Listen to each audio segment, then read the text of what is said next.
Ahora, sí, el programa del Colegio de Psicólogos de la provincia de Buenos Aires, Distrito 15.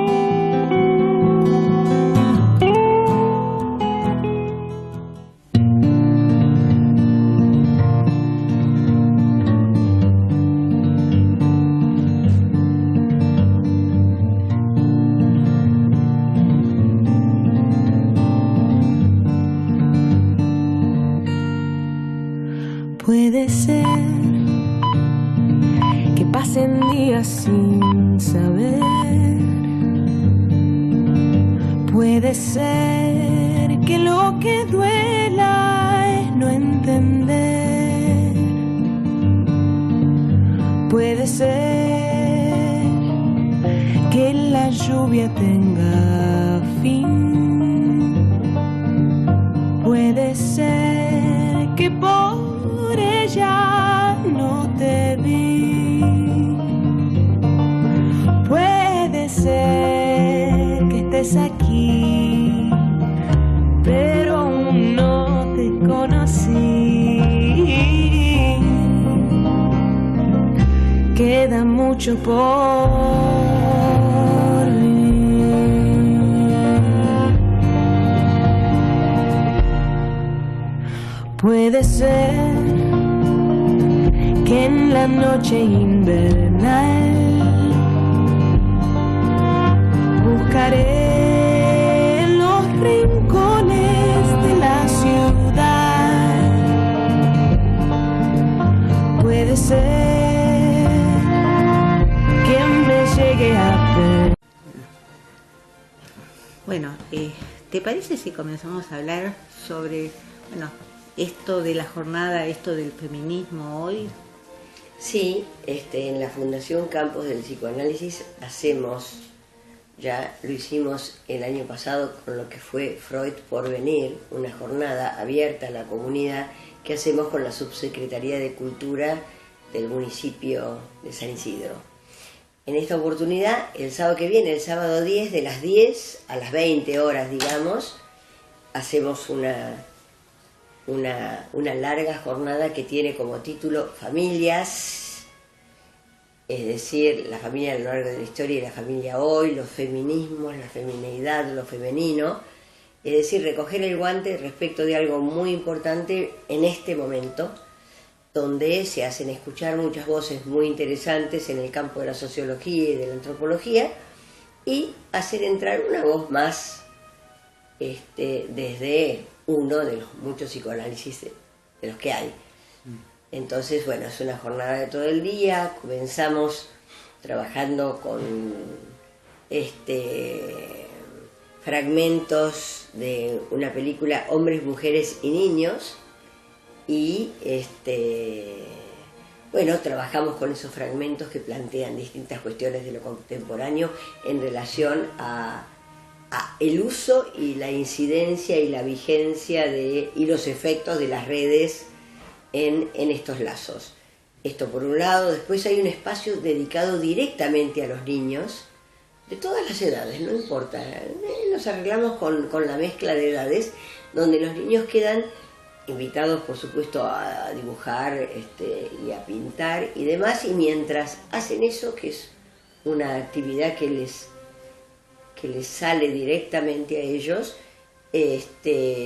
nosotros nos ocuparemos de poder dirigirnos a ellos directamente, es decir, respecto de sus derechos, poder hablar de la Declaración Internacional de los Derechos del Niño, de esta figura extraordinaria que tiene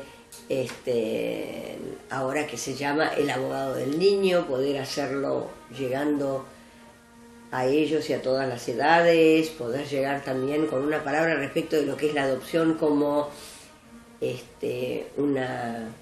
una elección y una posibilidad para la maternidad y la paternidad, ya que en la Fundación Campos del Psicoanálisis tenemos un equipo de adopción Reanudar y una apuesta muy grande a eso.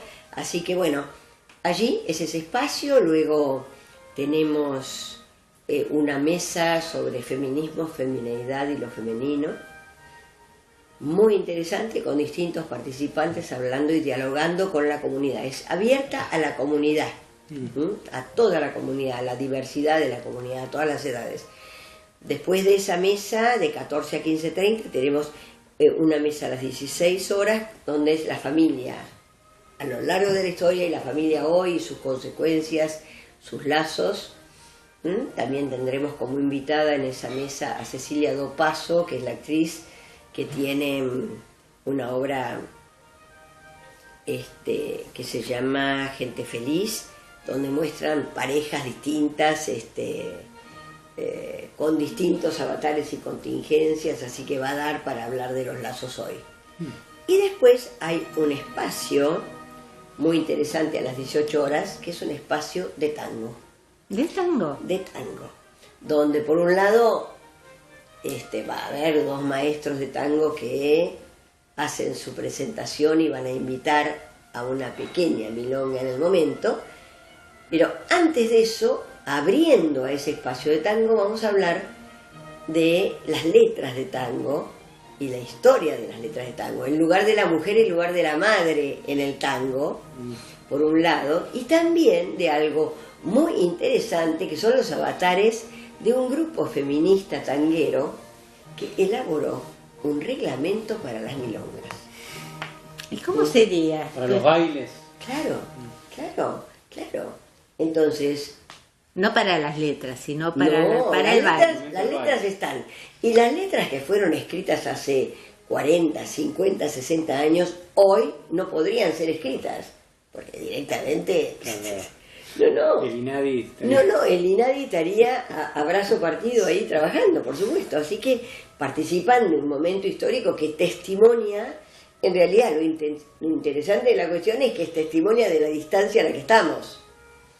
Es decir, no es para rasgarse las vestiduras, es para decir, bueno, hace 50 años y miren dónde estamos hoy, cuánto hemos hecho ya y lo que hay por hacer.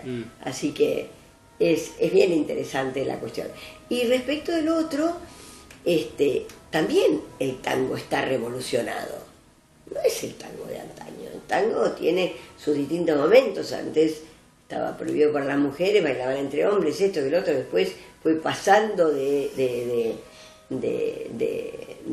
arrabal al salón y demás.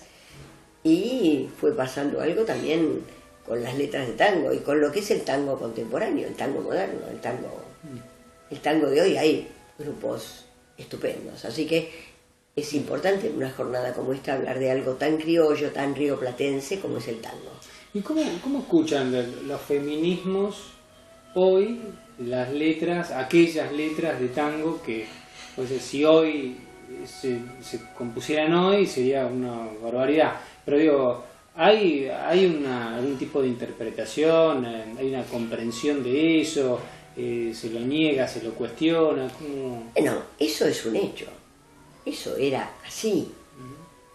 Me parece que lo que tiene interés es que ahora no haríamos algo nuevo así. Entonces, respecto a esas letras se puede tomar posición cada uno. Sí, no, paso tal cosa, no paso tal otra, no es obligatorio. Es tan vasto el tango y tiene tantas épocas distintas que, bueno, también podría cada uno de los tangueros o de las tangueras decidir a tales tangos no y tales tangos sí, y entonces el instrumental sí, con letras no, o letras tales sí, tales no. Da lugar a que aparezca cada uno con sus decisiones, así que va a ser interesante escuchar a ver qué posiciones toman para nosotros convocamos. No sé lo que van a decir, me parece interesante lo que venga. Sí, indudablemente esta novedad, digamos, puede llegar a ser interesante en la lectura de hoy, y quizás en el devenir, ¿no?, de las nuevas letras que en algún momento surjan. Es de esperar que haya nuevas letras, claro, que sigan habiendo nuevas letras. Claro. ¿Sabes qué? Me quedaba pensando en esto de la familia y el feminismo. ¿Qué puede decir el psicoanálisis o lo que vos hacés respecto a esta posición feminista en relación a las nuevas formas de familia? Yo, más que una posición feminista, hablaría de feminismos. Y me parece interesante extraer los feminismos de las familias, de de lo que es el estatuto de la familia a lo largo de la historia ha tomado distintas formas y ha invitado, invita, centra, concentra con las diversas formas que tiene lo que sería la cotidianidad de las parejas y la crianza de los hijos, ¿no? Esto por un lado, con lo cual tiene todo un movimiento en las distintas épocas. Y me parece interesante hacer una operación de extraer de ahí también la cuestión de la femineidad, que tiene que ver con la entrada de lo diferente, de lo otro.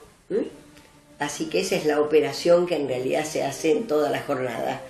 Entramos por la familia, que invita a algo, extraemos de ahí la femineidad y hablaremos de la femineidad, de los feminismos y de los feminismos. Me parece interesante que no vaya en singular, porque están planteando cosas bastante distintas y nosotros también plantearemos lo nuestro.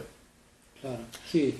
Y la relación entre los feminismos y bueno, y toda esta cuestión, bueno, nueva de los géneros, ¿no? Digamos, donde, bueno, por ahí, bueno, hay muchos géneros y hay, bueno, una aceptación, una flexibilidad distinta.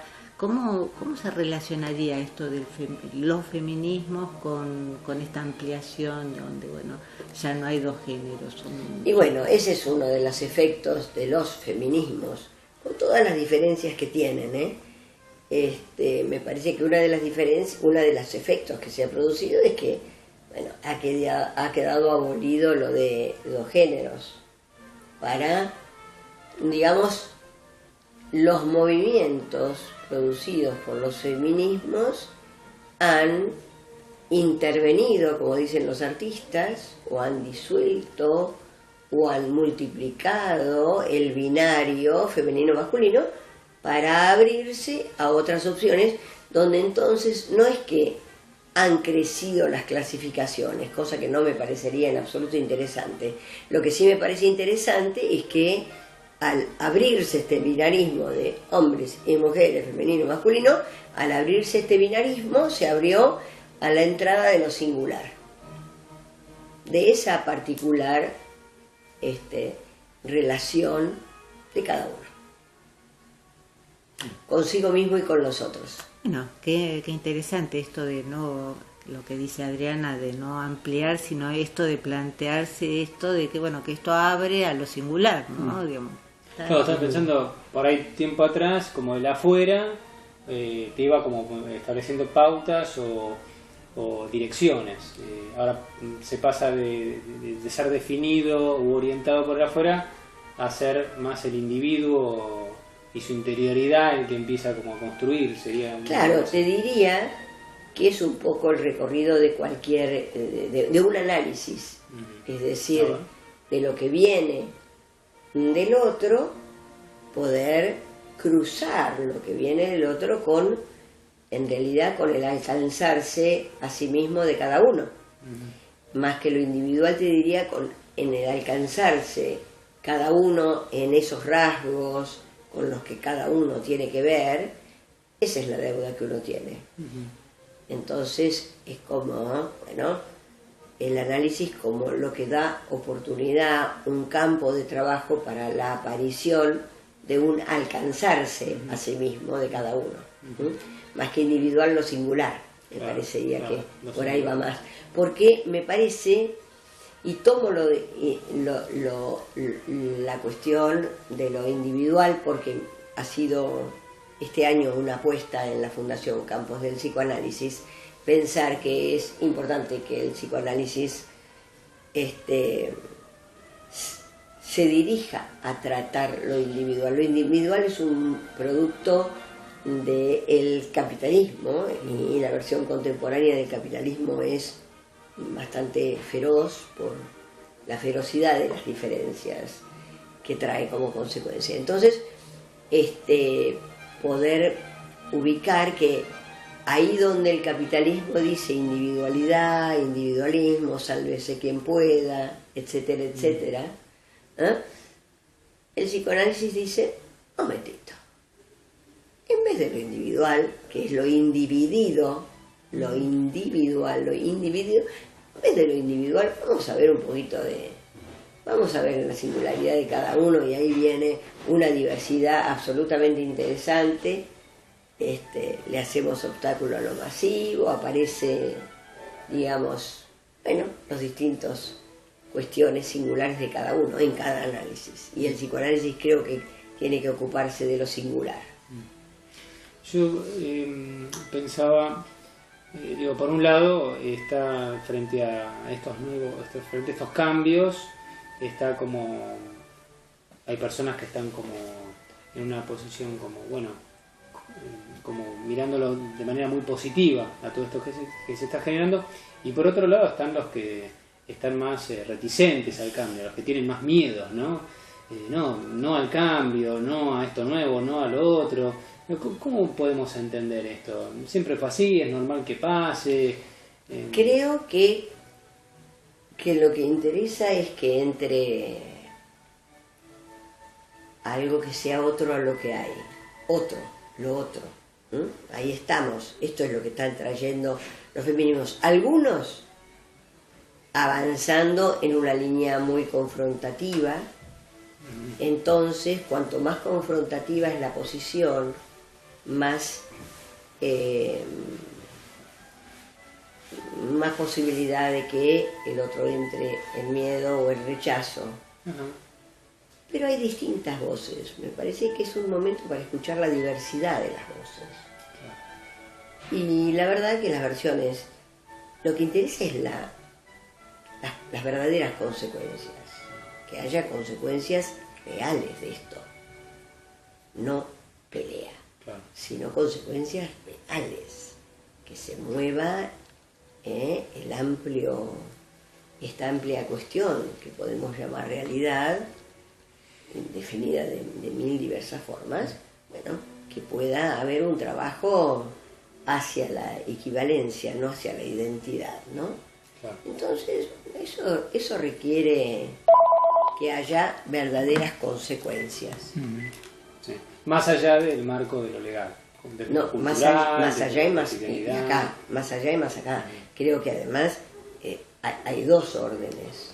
Una cuestión es lo que se produce en el orden de lo legal, que es necesario, imprescindible, y otra cosa, y que no es independiente de eso, al mismo tiempo, antes, durante y después, lo que es el cambio del imaginario de cada uno, que es lo que para cada uno existe.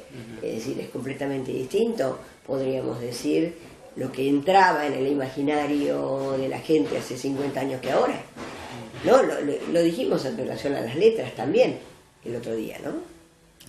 Vos sabés que te escuchaba en esto de los 50 años previos, ¿no? Y bueno, todas las modificaciones, ¿no? Y bueno, en distintas áreas.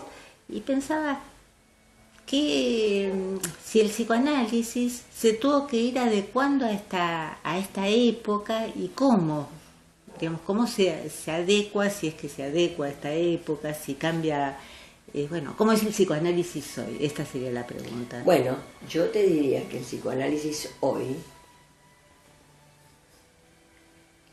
es diverso, hay muchos psicoanálisis, y en relación a la adecuación, yo prefiero cualquier versión que no se adecue. Es decir, si hay algo, el psicoanálisis nace obstaculizando la adaptación. Precisamente frente, es decir, trae lo nuevo, y es necesario que siga trayendo lo nuevo. Cuando digo lo otro, digo lo nuevo. Entonces, de los muchos psicoanálisis, creo que hay muchos psicoanálisis que han quedado del lado de la comprensión del lenguaje, de la adaptación. A nosotros nos interesa en la Fundación más la realización, los efectos, que el psicoanálisis sea un partener de las decisiones y de las elecciones de alguien, más para ese lado. Entonces, no es con la adaptación, si una de las orientaciones, o si la orientación es hacia el alcanzarse a sí mismo lo más que uno pueda, lo más que uno se anime, lo más que el coraje propio a uno le posibilite, entonces no es adaptativo. En realidad es interesante la deuda con uno mismo, porque la deuda es con uno. Mencionaste varias veces esto de la deuda, ¿no? ¿Qué sería para la gente común esto de la deuda? Lo podríamos decir de tal modo. A ver, digámoslo con otra cosa, ¿no? Imagínate que fuera una música, ¿sí? Que lo mío fuera la música. Bien. La deuda con el otro, porque el abuelo, la abuela, la madre y el tío deseaban tener una música en la familia. Y otra cosa es que uno descubra ese recurso. Entonces es completamente distinto de verle al otro ser una música a de verse a uno mismo porque encontró que tiene el recurso y el deseo respecto de la música. Sería eso. Esa es la deuda. Es decir, no hacerse el distraído respecto a lo que a uno le concierne. Nada, no mirar para otro lado. Eso para mí son el psicoanálisis que me interesa. Pero dijiste que había que tener coraje para hacer eso. Sí, absolutamente. Es un campo de coraje, porque es un campo de decisiones. Donde tenés decisiones tenés el coraje, donde tenés elecciones necesitas el coraje.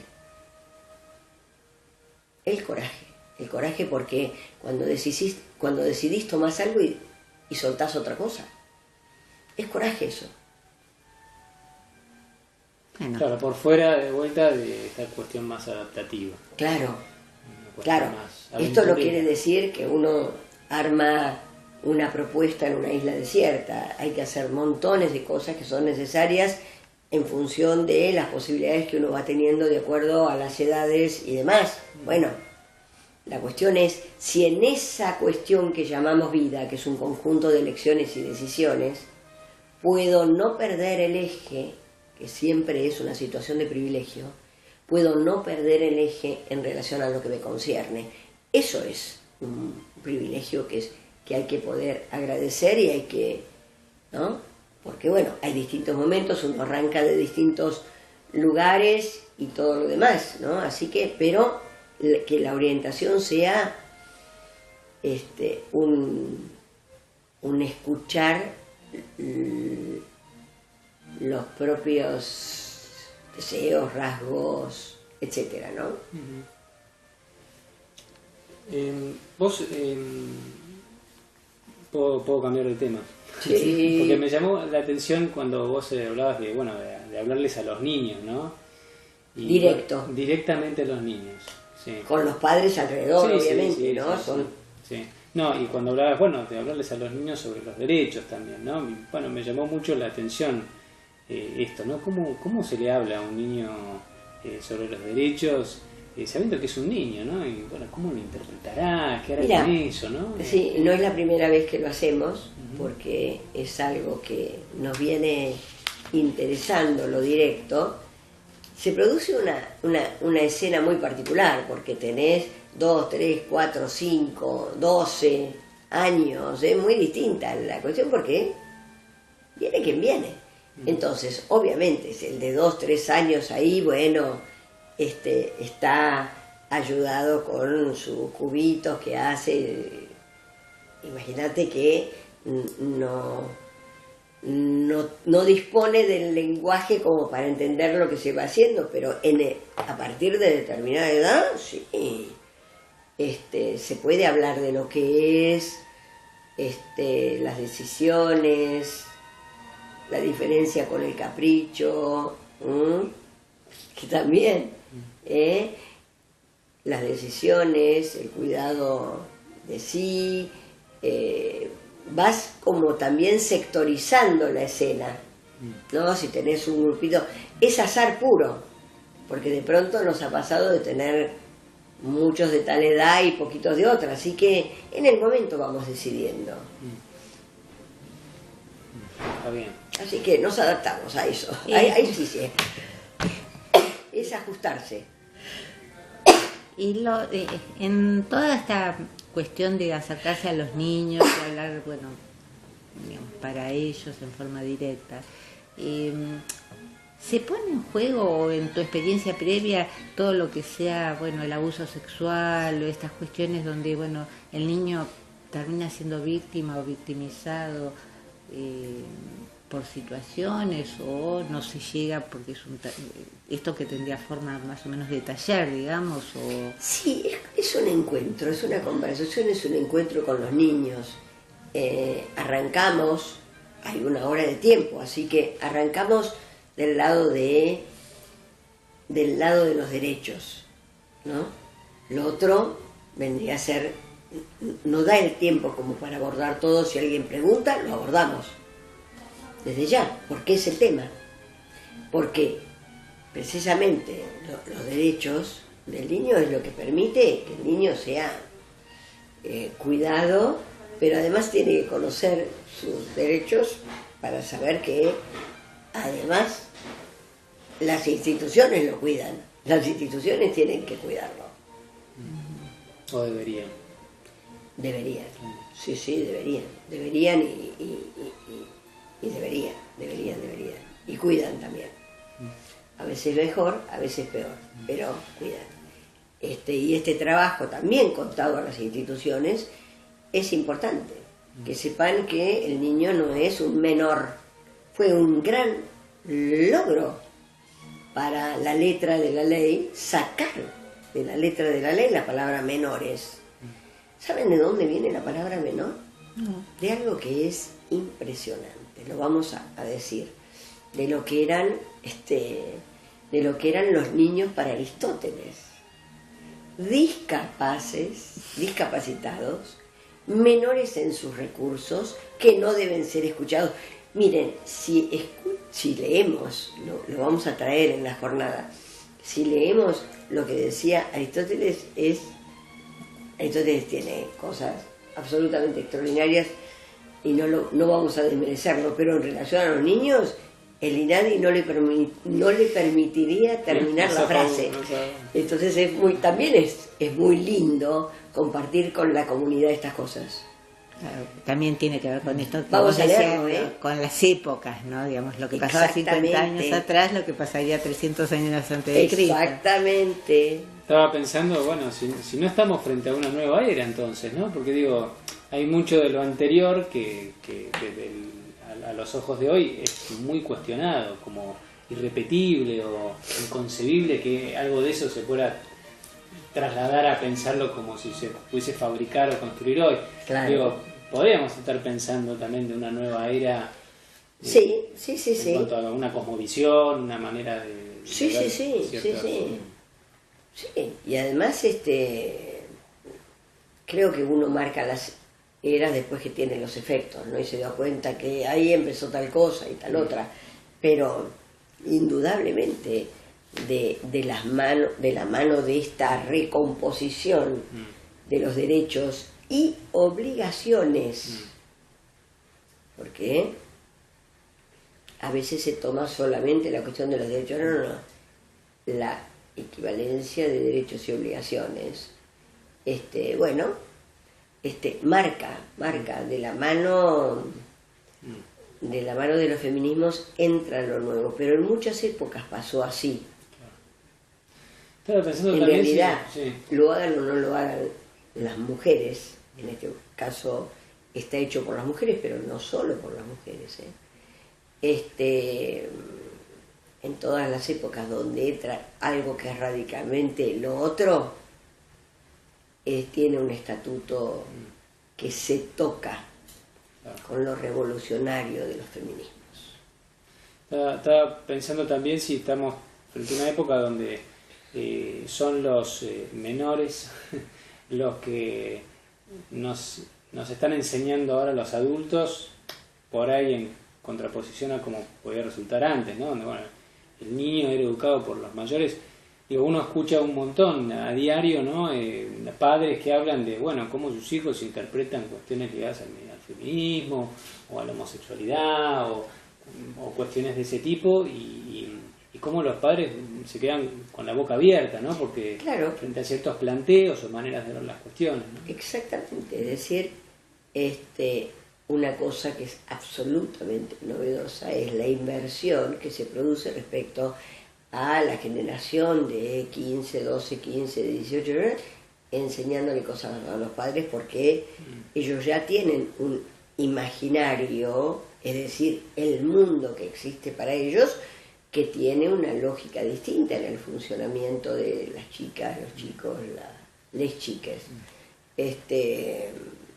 Ya es distinto y son ellos los que están haciendo, ¿no? Los más pequeños enseñando a los grandes. Digamos que también en términos de enseñanza, que esto, la gran revolución nunca pasa por la enseñanza, pasa por los hechos. Pero digamos, si queremos tomar la enseñanza, se está invirtiendo la tradicional flecha de que los más grandes le enseñaban a los más chicos. Ahora es así, así, así, así y así. Ah, bueno, bien, digamos, es como... Multilateral. multilateral. Existen los laterales arriba, antes existía arriba y abajo. No, señores, ahora abajo, arriba, lateral, derecha, izquierda y ahí abajo. Ahí vamos con todo. Usando toda la brújula. Usando toda la brújula, sí, sí. Y el otro... Pero sin perder la orientación. Para mí el psicoanálisis es el préstamo de una orientación. A la singularidad. A la singularidad, por ejemplo. Hacia. Decinos, el tema que quedó más o menos pendiente es esto de la adopción. ¿Cómo ves la adopción hoy? ¿Cómo está trabajando la fundación con respecto a esto? Sí, sí, la adopción la veo como me parece que fue siempre una opción para la maternidad y para la paternidad, elegida de motu propio o porque no se ha podido tener hijos biológicamente, pero es una operación. La maternidad y la paternidad siempre es adoptiva en el sentido de que, aunque el hijo sea biológico, para realmente sentirlo hijo o hijo es necesario un sí que es adoptivo. Para los que vienen vía la adopción o no. Entonces, siempre hay una decisión, si no, no habría chicos abandonados, si fuera tan natural que alguien pare un chico y lo siente hijo. No es verdad que eso es natural, eso es otra operación para hacerlo. Así que esto es una opción que a nosotros nos ha interesado mucho. El equipo se llama el equipo Reanudar. Históricamente éramos 5 equipos de adopción oficiales que hacíamos todo el recorrido para realizar el apto para la adopción. Y lo presentábamos a las autoridades. ¿Por qué? Porque el Estado tercerizaba la evaluación y después el Estado discordaba, dialogaba con los equipos para dar cada uno de los aptos. Esto fue un momento de muchísimos años, muy interesante, y cuando entra la nueva ley la ley del RUAGA, que es la ley del Registro Único de Adopción, que tardó años en ser verdaderamente una ley, fueron entrando todas las provincias armando un registro único de adopción como debe ser en una nación organizada. Entonces, en ese momento, progresivamente, las instancias gubernamentales dejaron de tercerizar la evaluación y los equipos nos quedamos realizando una tarea muy lindísima, que es de trabajar con las familias monoparentales o biparentales desde la idea, antes, durante, después, los niños, etcétera, y todo el recorrido, que eso lo hicimos siempre, pero antes hacíamos esto y la evaluación. Ahora hacemos esto, que es el trabajo más psicoanalítico que hay también, ¿no? Así que estamos muy contentos. De los 5 equipos solo quedamos 2. ¿Por qué? Porque los otros equipos no se reformularon en función de la entrada en lo real, que es una ley nueva como es la ley del ROAGA, y nosotros sí. Nosotros nos reformulamos. Y por eso estamos. Porque nos interesó acompañar el movimiento que realizaba el país con el tema de la adopción. ¿Y hacia dónde va? ¿O ya terminó ese movimiento? Ahora el registro toma todo el país. Es decir, las provincias están unidas en un registro único, que está zonalizado también después. Tanto es único como zonalizado. Pero bueno, eso es un paso importante en relación a lo que un país organizado tiene que hacer respecto de la adopción, ¿no? Claro. Para que sea cada vez, es muy lento el proceso, pero para que sea más ordenada, más justa, más rápida para los chicos, bueno, en eso, esa es la línea de trabajo en realidad, ¿no? Okay. Así que para ahí vamos todos. Hay mucho para mejorar, Muy perfectible el sistema. Muy perfectible todavía. Bueno, pero se están como en vías de... Vamos caminando. Vamos caminando. Bueno, bien. ¿Vos querrías preguntarle? Yo tenía una pregunta más que por ahí puede englobar la tecnología, las redes, esto que hablábamos antes de los feminismos, de todos los nuevos movimientos que hay, y pensaba si por ahí los adolescentes son tal vez los que más están siendo interpelados de alguna manera, por tratarse por ahí de una etapa donde se trata un poco de organizarse, de integrarse, de ordenar identificaciones, de ver para dónde uno va, ¿no? Entonces me preguntaba esto, ¿no? Si pensás que existe, si podemos hablar de confusión en la adolescencia hoy, respecto de cómo se vivían las adolescencias antes, en relación a estas temáticas, ¿no? El efecto de las redes, los adolescentes de hoy nacieron casi con las redes, ¿no? La infancia y nacieron ya con el aparato ahí, los aparatos ahí. Es un poquito distinto, pero el efecto de las redes lo tenés en todas las generaciones ahora, distinto, pero en todas las generaciones. Es decir, el problema de la adictividad, ¿no? El problema de... Es interesante la conexión, pero no cuando sustituye el abrazo. Bueno, tenemos mucho para hablar. Pero te diría, a partir de determinada edad tienen que aprender. Pero los más chicos, no hay que enseñarles. Ya saben. El sistema mismo hace que arrancan sabiendo. Vos le das un aparato nuevo a alguien de 10 años, para cualquiera de nosotros, especialmente para mí, sería desconocido. Y dice, pero fíjate acá esto. Nadie le enseñó, aparato nuevo, sistema nuevo, y arranca, porque tienen un imaginario digitalizado.